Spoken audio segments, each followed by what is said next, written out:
In this episode, David captures Ellie, and you see Joel is slowly recovering because Ellie was able to get him medicine.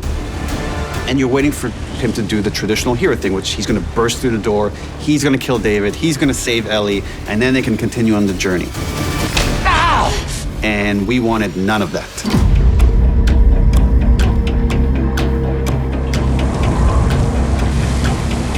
We think of it as our cold episode.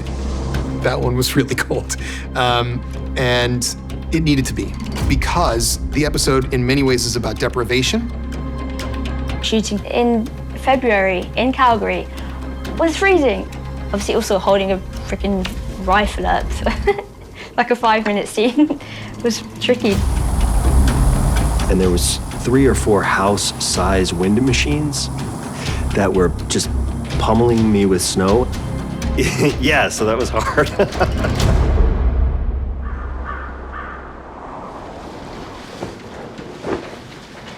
You thirsty? So we find ourselves in this darkest place with the darkest version of Joel.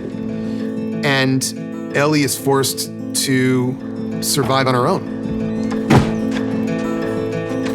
This sequence is the thing that inspired me or like made me want to make the game. So in the game, at this point, you play as Ellie. And it's this really wonderful moment when you watch people play it because they almost always say, oh my God, I'm Ellie.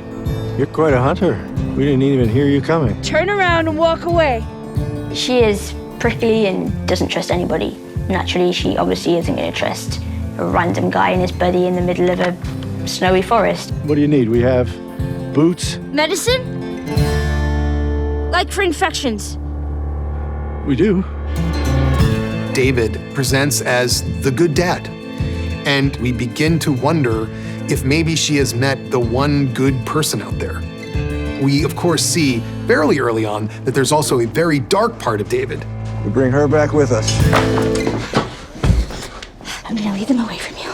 But if anybody makes it down here, you fucking kill them. You got it?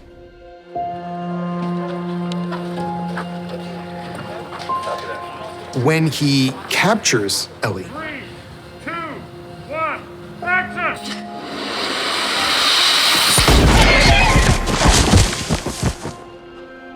we are all meant to feel hopeless, because it is hopeless for her. And we also come to understand 2 things that maybe weren't immediately clear. One is that David is a bad father, in a terrible bad way. And the other is that these people that Ellie finds herself amongst have been eating their own dead. You're gonna chop me up into little pieces. I'd rather not. Really, what he'd like is for her to be his little minion, his little wife. Once Ellie begins to realize that, the relationship becomes a lot more tense and a lot more scary and a lot more dangerous. You're a natural leader. You're smart, loyal, violent. She's surprised by the accusation. You don't know anything about me. She has no choice but to recognize some truth in that. And certainly David believes he's about to turn her. You have a violent heart, and I should know.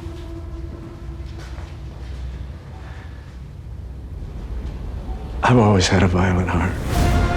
David says something to her that's absolutely true, because he sees it in her, because he knows it's in him. He says, you have a violent heart. Ow!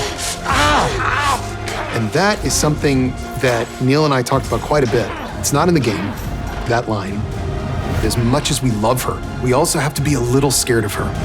Tell them that Ellie is a little girl who broke her fucking finger! The some part, you were lying down and you hit.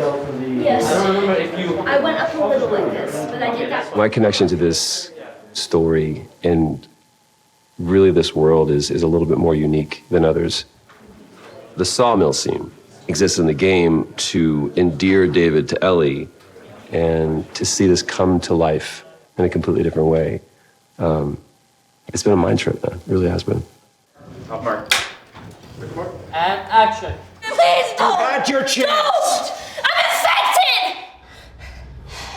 David. No. Playing any character is an upgrade from what I thought I was going to be able to do. I thought I was going to be like a clicker. Ellie gets to demonstrate this incredible moment of, intellect and resilience, and also just ferocious violence. And she plants that cleaver right here, and I slam up against the wall, and I slump up against this thing, and I slide down, and I was like, that looks awesome. Ellie, you don't know how good I am! We see Joel coming to help her, and we are rooting for Joel to save her, but that's not gonna get it done. In the end, the only person who can save Ellie is Ellie. And how? Violence. It scars her in a way that forever changes her. No! Get off of me! In a way, Joel saves her, but more emotionally. She's just so broken that she doesn't know what to say, and she's covered in blood. And then she just looks him right in the eye, and she leans forward and hugs him. Okay. It's okay, baby girl. And all he can say is this thing that he hasn't said in 20 years, which is baby girl, which is what he called his daughter. At the end of this story, you can see something snap in her. And the question is it permanent, or can she find her way back?